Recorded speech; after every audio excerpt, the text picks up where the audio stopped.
श्री स्वामी समर्थ. जय जय स्वामी समर्थ. ओम ऐं ह्रीं क्लीं चामुंडा विचे. नमस्कार मंडळी, मी प्रदीप कुलकर्णी. नवरात्र उत्सव सुरू झाला आहे. नवरात्रीमध्ये देवी मातेची सर्वात प्रभावी उपासना दुर्गा सप्तशतीचे पाठ आपण सर्वजण करतच असाल. दुर्गा सप्तशती ग्रंथातील एक अत्यंत प्रभावी असं स्तोत्र, ज्याचं पठन केल्याशिवाय दुर्गा सप्तशती पाठाला पूर्णत्व प्राप्त होत नाही, त्याचं फल प्राप्त होत नाही. ते स्तोत्र कोणतं? सिद्ध कुंजिका स्तोत्र. सिद्ध कुंजिका स्तोत्राचे नवरात्रीमध्ये संकल्पित पाठ कसे करावेत, पाठाचे नियम काय आहेत, पूजा विधी काय आहे, त्याचे फायदे काय आहेत, हीच माहिती आपण आजच्या व्हिडिओमध्ये बघणार आहोत.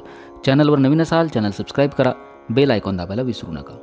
आपल्या या चॅनलवर नवरात्रीतील सेवा म्हणून दुर्गा स्तोत्र, देवी सूक्त, देवी कवच, त्याचप्रमाणे सिद्ध कुंजिका स्तोत्र देखील मी प्रदर्शित करणार आहे, जेणेकरून आपल्याला स्तोत्र ऐकून पठन करायला सोपं जाईल. सिद्ध कुंजिका स्तोत्राचा पाठ कोणी करावा? सिद्ध कुंजिका स्तोत्र हे स्त्री किंवा पुरुष कोणीही करू शकतं. बऱ्याच जणांना दुर्गा सप्तशती ग्रंथ नवरात्रीमध्ये वाचण्याची इच्छा असेल, परंतु वेळेअभावी इतर काही अडचणीमुळे शक्य झालं नसेल, तर त्यांनी नवरात्रीमध्ये सिद्ध कुंजिका स्तोत्राचे जास्तीत जास्त पाठ अवश्य करावेत. सिद्ध कुंजिका स्तोत्र का वाचावे, त्याचे फायदे काय आहेत? सिद्ध कुंजिका स्तोत्र हे एक सिद्ध स्तोत्र आहे. भगवान शंकरांनी स्वतः पार्वती मातेला या स्तोत्राची महत्ता म्हणजेच महत्त्व समजावून सांगताना सांगितलं की या स्तोत्राचं, या रहस्यमय स्तोत्राचं अतिशय दुर्लभ असं हे स्तोत्र आहे.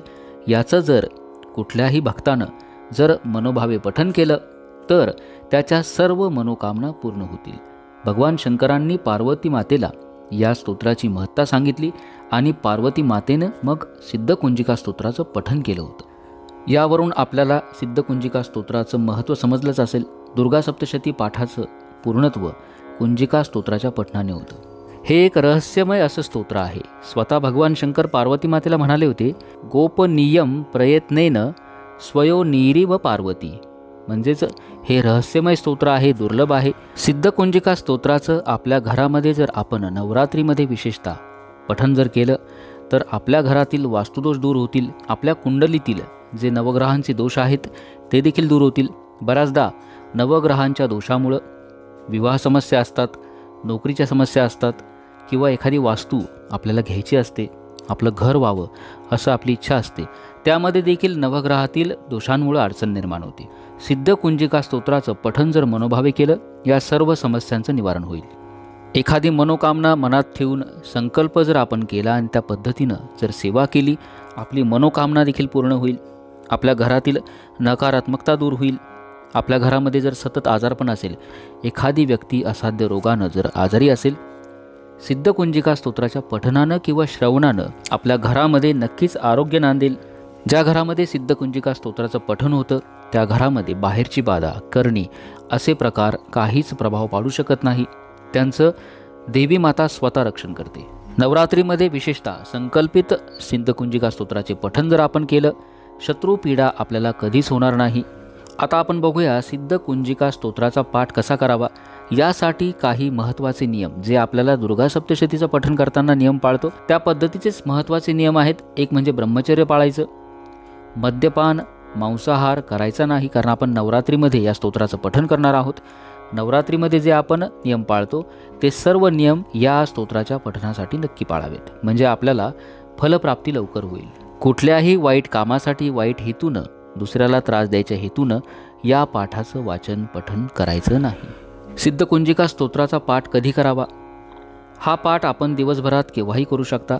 सकाळी आणि संध्याकाळी सूर्यास्ताच्या वेळेला या स्तोत्राचं पठन जर आपण केलं तर ते विशेष फलदायी असते. किती पाठ करावेत? पाठ किती करायचे हे आपल्या मनावर आहे. एक जरी पाठ केला तो मनोभावे करा. 1, 3, 7, 11 सिद्ध कुंजिका स्तोत्राचे संकल्पित 11 पाठ जर आपण रोज केले तर ते अत्यंत फलदायी असतात. परंतु ओढून ताणून सेवा करायची नाही. सेवा करताना ती मनोभावे झाली पाहिजे. म्हणून मी आपल्याला सांगेल, आपण एक वेळा जरी पाठ वाचला किंवा ऐकला तरी तो पुरेसा आहे, फक्त मनोभावे करा. आता आपण बघूया पाठ कसा करायचा. नवरात्रीमध्ये आपल्या देवीसमोर, घटासमोर, आपल्या घरात घटस्थापना होत नसेल हरकत नाही, देव्हाऱ्यासमोर बसावं. आपल्या घरात देवी मातेचा जो फोटो असेल त्या फोटोची पूजा करून घ्यायची.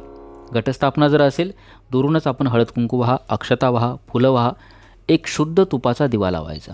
दिवा लावल्यानंतर संकल्प करायचा. संकल्प असा करायचा, आपली मनोकामना बोलून दाखवा. किंवा प्रत्येक वेळेस आपण देवी मातेकडे मागण्यासाठी सेवा करायची का? नाही, निष्काम सेवा करावी. मातेचा आशीर्वाद घ्या.